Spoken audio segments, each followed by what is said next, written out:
Hola, ¿qué tal? Soy José Ángel Ramírez y bueno, el viernes pasado, el viernes 23 de marzo, tuve un debate con un hermano tomista de México en el canal de YouTube de Cimiento y Estándar.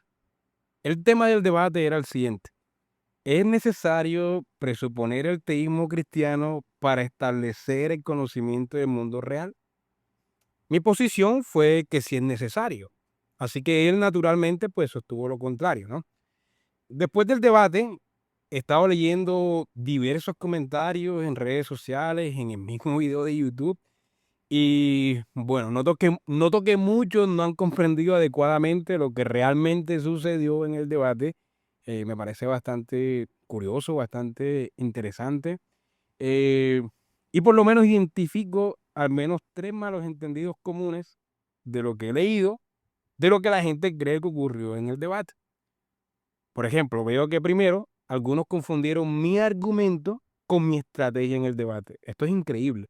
Algunos confundieron mi argumento en el debate con mi estrategia en el debate. 2, muchos no se percataron que el tomista terminó aceptando implícitamente la necesidad de presuponer el teísmo cristiano. Y 3, muchos operan con una noción de filosofía distinta a la mía. Y desde esa perspectiva, de una noción de filosofía distinta a la que yo tengo, concluyen erróneamente que yo no sé de filosofía. Entonces, voy a aclarar estos 3 puntos, pero antes de aclarar estos 3 puntos, voy a hacer un comentario previo. Desde el principio, en el debate, desde el principio del debate más bien, considero que el debate se desarrolló en 2 niveles distintos. Es decir, mi argumento inicial abordaba la posibilidad misma del conocimiento. Yo planteé que el conocimiento solo es posible porque hay un sujeto creado, hay un objeto creado y hay una relación previa establecida por Dios entre ambos. Ese fue mi argumento. Y yo dije que esa era la condición previa, lo cual significaba la presuposición ontológica que todo hombre, tanto creyente como incrédulo, asume en la práctica para conocer el mundo. Hay un sujeto creado, un ser humano, hay un objeto creado, el mundo material, y hay una relación previa establecida, hay una relación entre ambos y que yo afirmo que esa relación está previamente establecida por Dios, quien creó el sujeto y creó el objeto. Así que Dios es una condición previa ontológica para la posibilidad del conocimiento, y eso es lo que llamo presuposición. Por su parte, Daniel se centró, o más bien centró su intervención en explicar cómo ocurre el conocimiento. Esto es un nivel diferente a lo que yo estoy argumentando.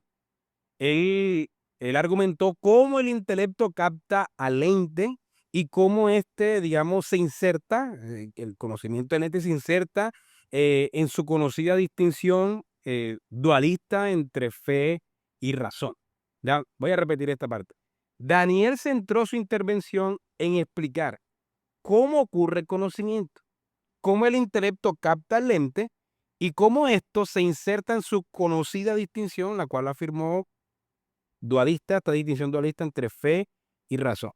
Distinción que por supuesto yo rechazo y espero pronto grabar un video explicando por qué considero que esa dualidad tomista es falsa y anticristiana y tampoco es reformada.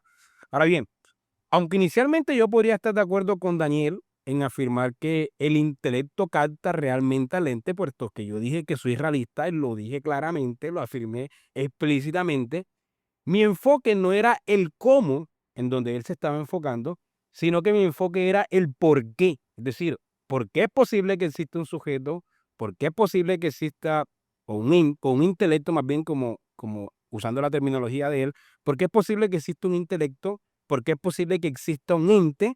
¿Y por qué es posible que exista una relación objetiva entre ambos? Esas eran las preguntas a las que yo apuntaba. La respuesta no es porque es evidente. Esa respuesta no es válida. Lo que se exige es una justificación última de esta posibilidad, es decir, la relación del conocimiento implica que haya un sujeto, un objeto y una relación entre ambas. ¿Por qué esta relación es posible? Porque hay un sujeto, porque hay un objeto, porque hay una relación entre ambas. O sea, ¿cuál es nuestra teoría para explicar este asunto? ¿Sí? Esa era la justificación que yo estaba pidiendo, no el cómo. Él estaba argumentando en el cómo y yo en el por qué.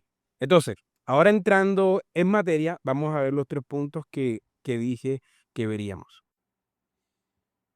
Bueno, primero veo una confusión en la persona entre mi argumento y mi estrategia, entre mi argumento en el debate y mi estrategia en el debate. Esto para mí es sorprendente, o sea, yo estoy sorprendido de leer esos comentarios, en Facebook, porque yo durante 15 minutos presenté un argumento realista con claridad y me identifiqué explícitamente como realista, y algunos me han malinterpretado. Este fue en esencia mi planteamiento. Yo dije lo siguiente: desde el inicio yo aclaré que al hablar de presuposición no me estaba refiriendo a un axioma mental o a una afirmación consciente desde la cual se deducen otras ideas, como si yo estuviera diciendo que uno debe creer en Dios para luego poder conocer.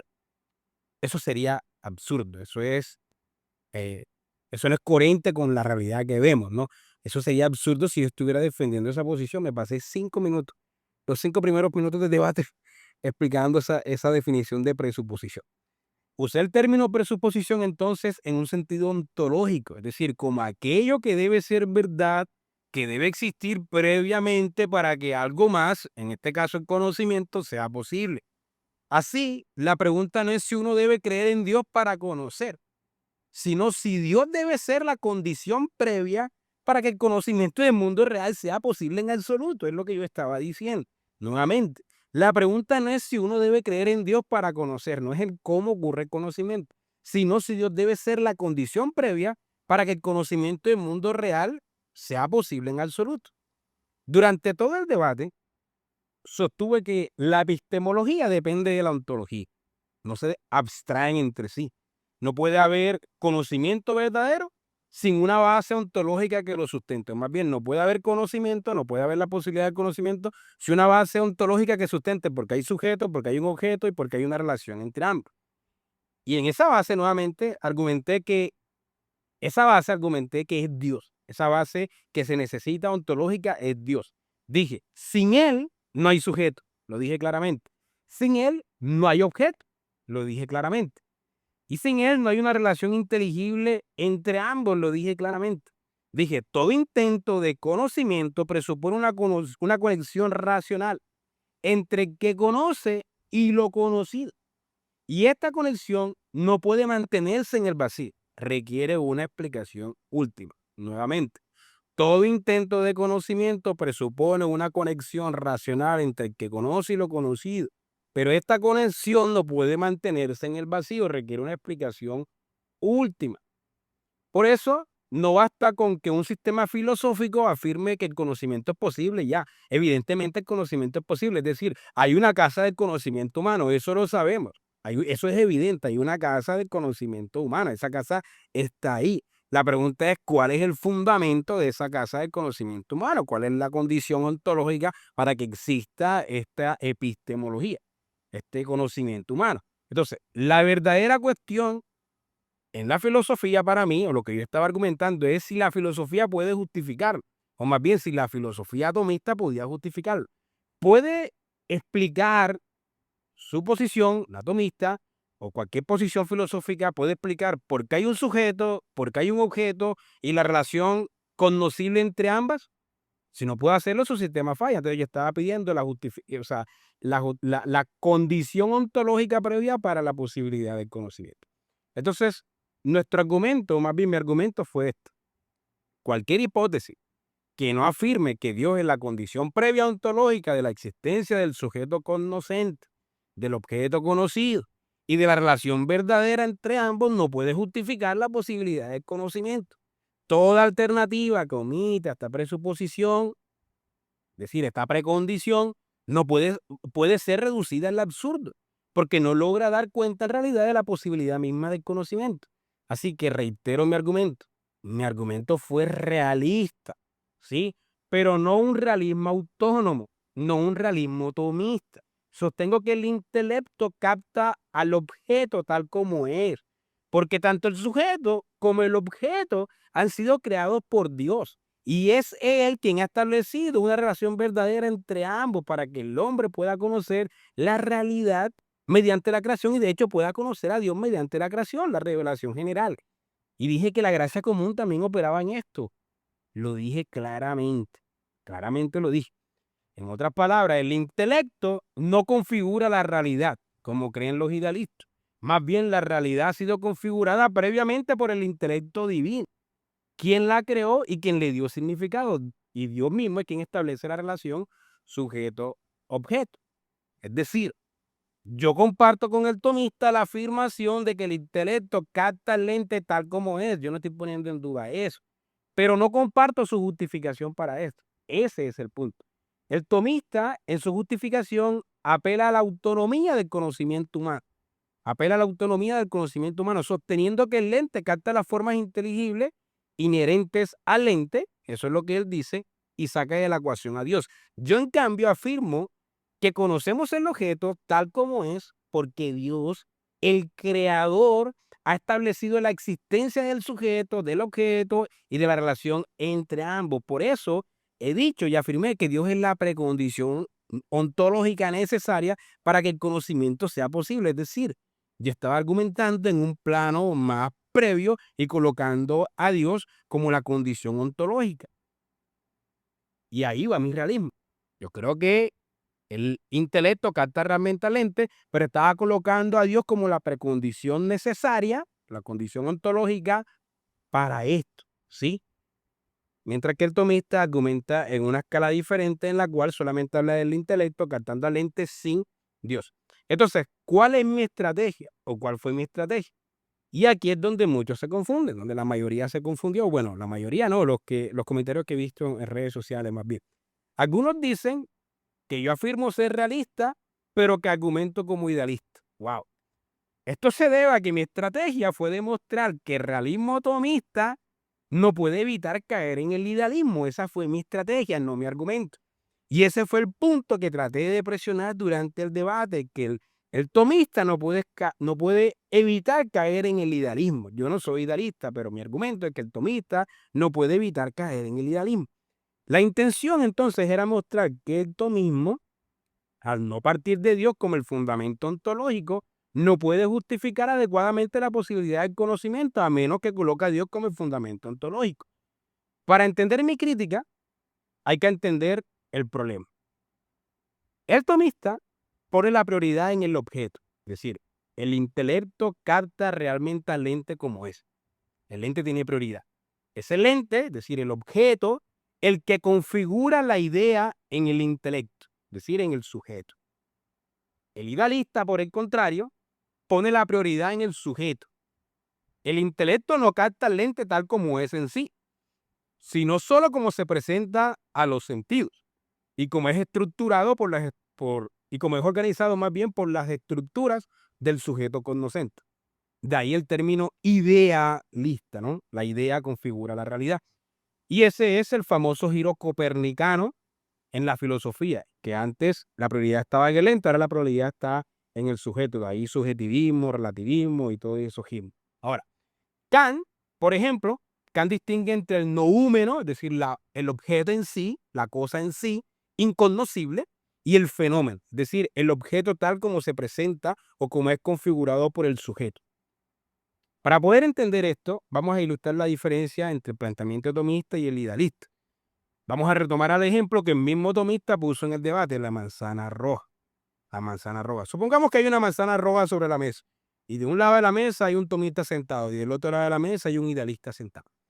Para el tomista, la manzana es roja, como mi interlocutor dijo en el debate. Su sabor es objetivamente dulce. El intelecto humano, aunque limitado, puede conocer la realidad tal como ésta es, ¿sí? Al menos en sus aspectos fundamentales. Los sentidos nos dan información verdadera, aunque no perfecta, y el intelecto abstrae la esencia de las cosas, por ejemplo, lo que es una manzana. Por tanto, el color rojo y el sabor dulce son cualidades reales en la manzana misma. Eso es tomismo o realismo porque yo también creo eso, ¿sí? Eso es realismo. Estamos captando la realidad tal como es la posición más evidente, ¿no? Más obvia. Para el idealista, para el idealista, no podemos conocer la cosa en sí, es decir, no podemos conocer la manzana en sí misma, esto es lo que Kant llama el noumen, sino solo cómo la manzana aparece ante nosotros, es decir, mediada por nuestras estructuras mentales.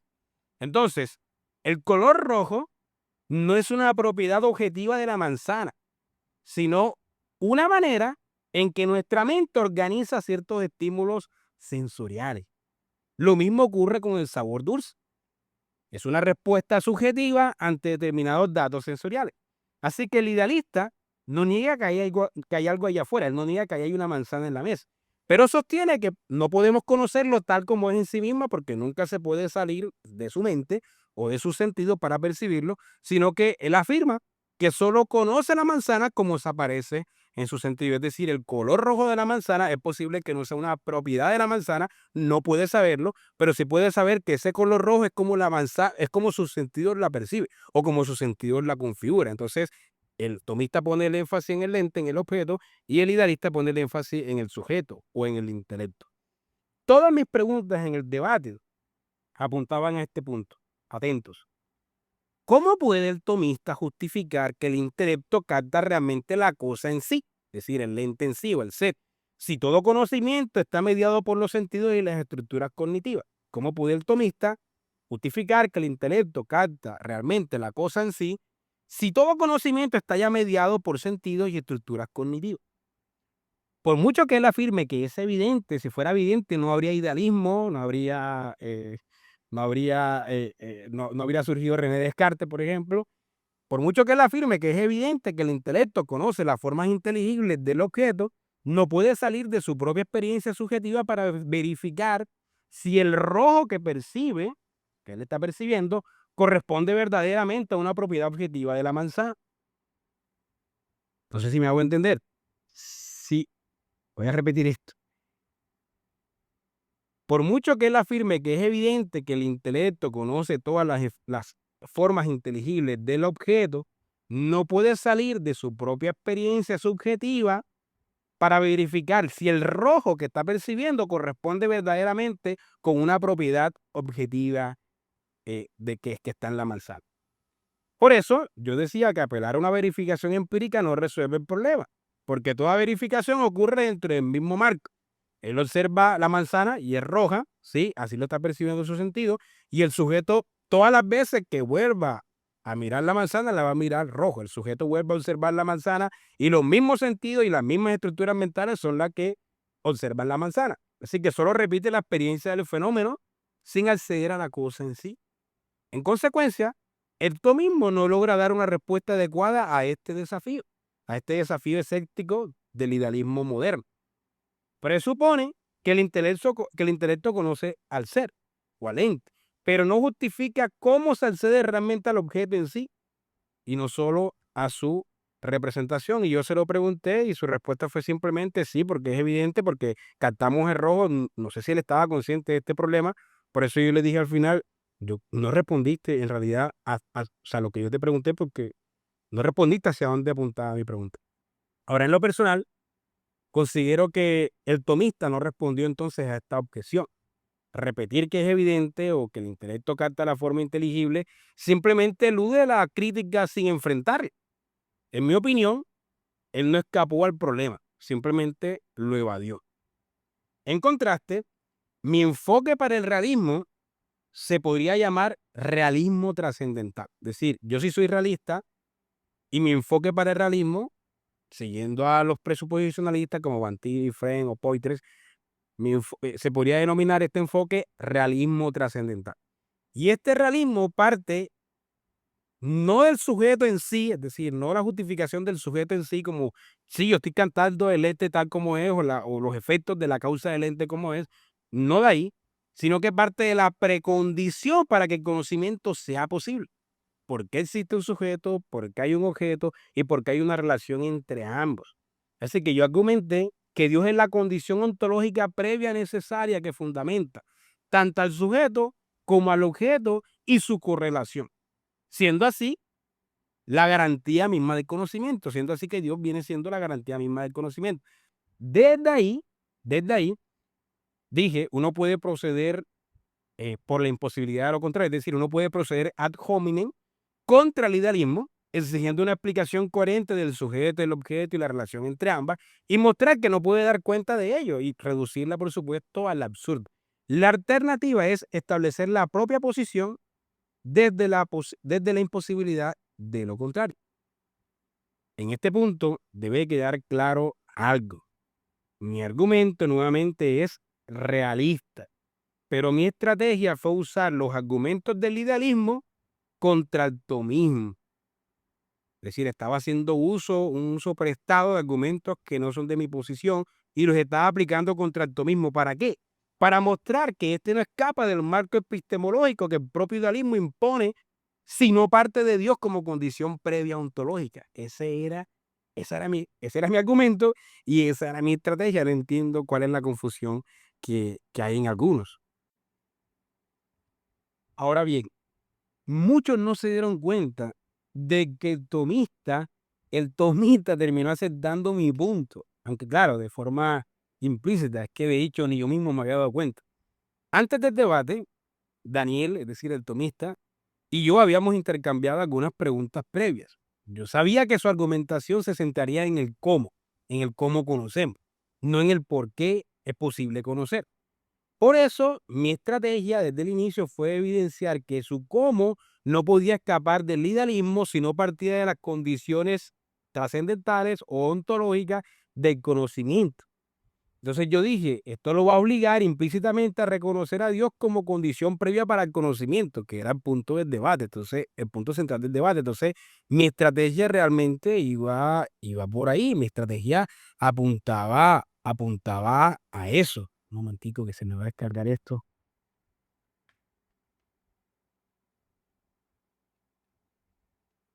Listo. Entonces, mi estrategia apuntaba a eso.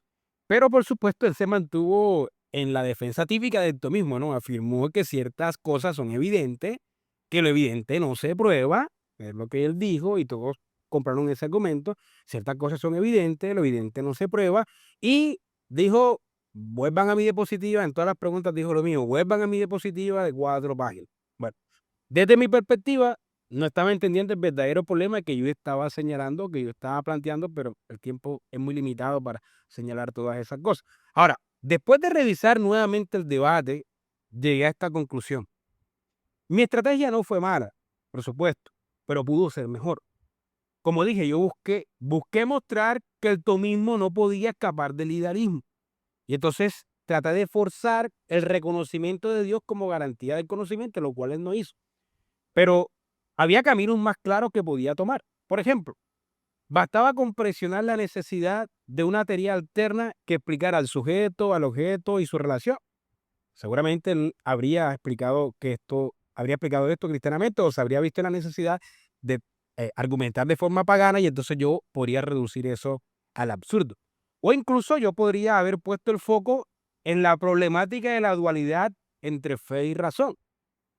Así que en parte por seguir mi estrategia que ya tenía escrita previamente, eh, preparada, eso dio la impresión de que yo era idealista, lo cual oscureció, creo yo, el punto central de mi argumento por los comentarios que leí. Por supuesto, esto fue aprovechado por algunos desinformadores para decir que yo era incoherente porque decía ser realista, pero argumentaba como idealista, por tanto yo no sabía de filosofía. Lo interesante en este punto es que Daniel también sabía por dónde iría mi línea argumentativa, porque él me había hecho algunas preguntas previas. Entonces ya yo deduzco que él sabía por dónde iría mi línea argumentativa. Y su forma de escapar fue introducir una distinción entre dos tipos de conocimiento. Conocimiento por fe, teología, y conocimiento por razón, filosofía.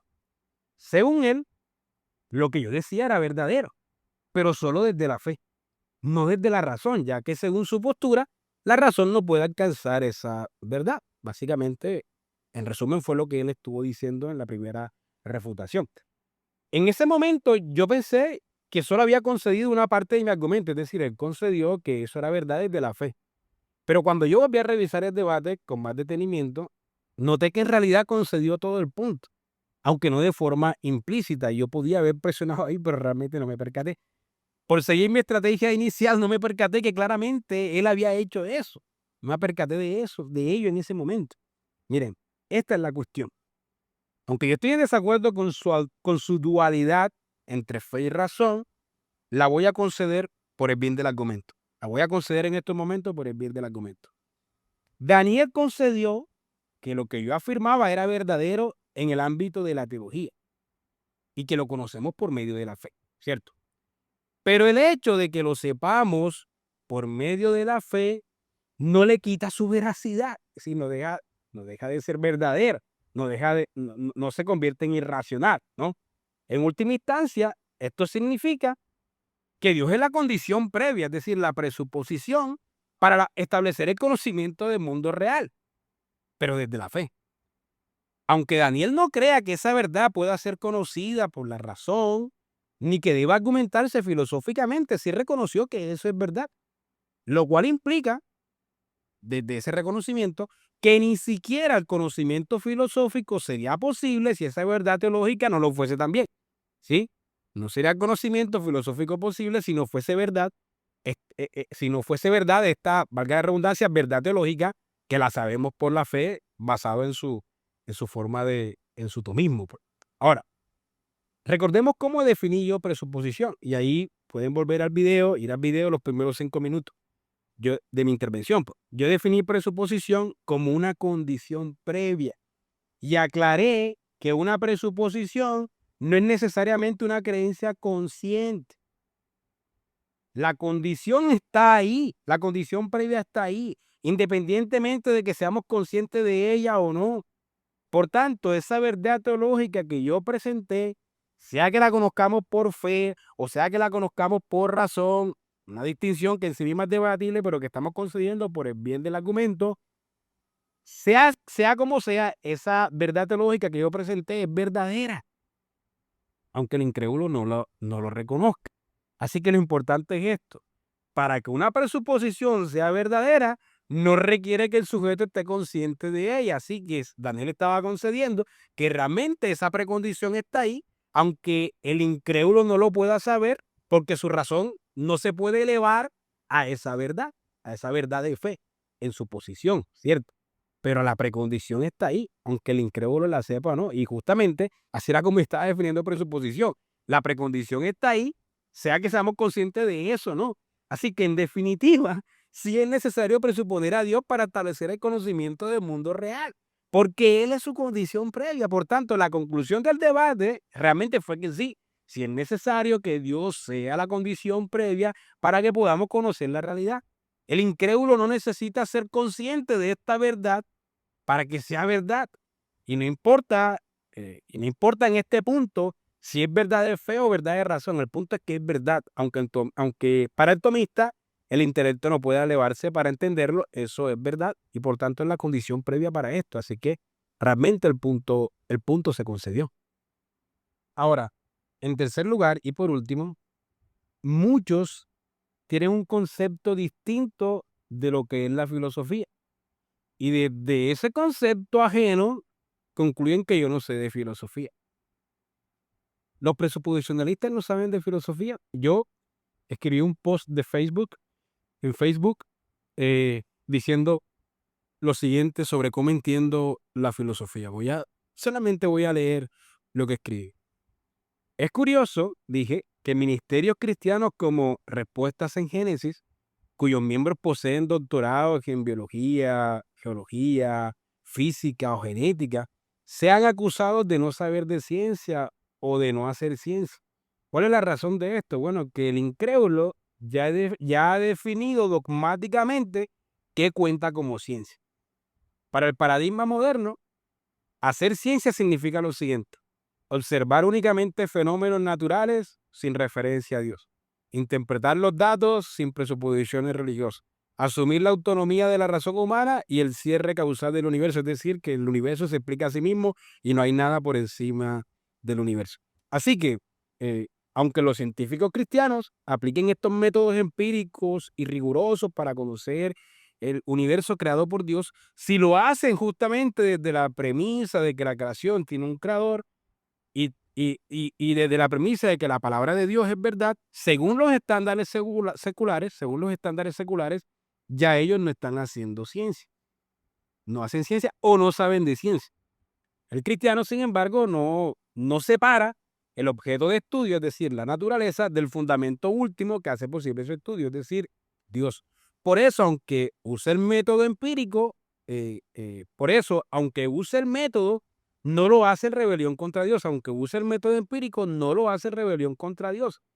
Y eso, para la razón autónoma, lo descalifica como ciencia o como científico, ¿sí? Eso lo descalifica ante el tribunal de la razón autónoma. Sin embargo, como bien ha documentado Vishal Mangalwadi en su libro, El libro que dio forma al mundo, así se llama, la gran mayoría de los padres fundadores de la ciencia moderna, como Kepler, Newton, Boyle o Pascal, entre otros, eran cristianos confesos. Hacían ciencia empírica, sí, pero desde un marco bíblico, estudiando la naturaleza como el libro de Dios, convencidos de que el cosmos era ordenado por un creador y que el hombre hecho a su imagen podía comprender ese orden. Ellos emprendían esta búsqueda científica con métodos empíricos, estudiando el libro de la naturaleza para comprender mejor lo que Dios decidió hacer o lo que Dios hizo en el mundo. Así que hacían ciencia empírica desde un marco teológico, sin confundir, por supuesto, los objetos formales, pero también sin rendir tributo a la autonomía epistemológica, sino en una epistemología revelacional. Ahora, ilustro esto para decir lo siguiente. Lo mismo ocurre hoy con la filosofía. Los incrédulos han establecido ya sus propias reglas con la mente caída, el razonamiento caído, razonamiento pagano, ha establecido ya sus propias reglas sobre lo que cuenta como filosofía válida. Y la regla es esta: autonomía, en una palabra. Hacer filosofía, dicen ellos, significa razonar sin presupuestos teológicos, no apelar a ninguna revelación externa, tratar a la razón humana como norma suprema. Por supuesto, esto es basado justamente en lo que hacían los griegos. Los griegos distinguían entre teología natural y teología religiosa o teología de la religión. Básicamente la teología natural era la razón humana tratando de entender el mundo sin ninguna revelación mística o sin ningún misterio, ¿sí?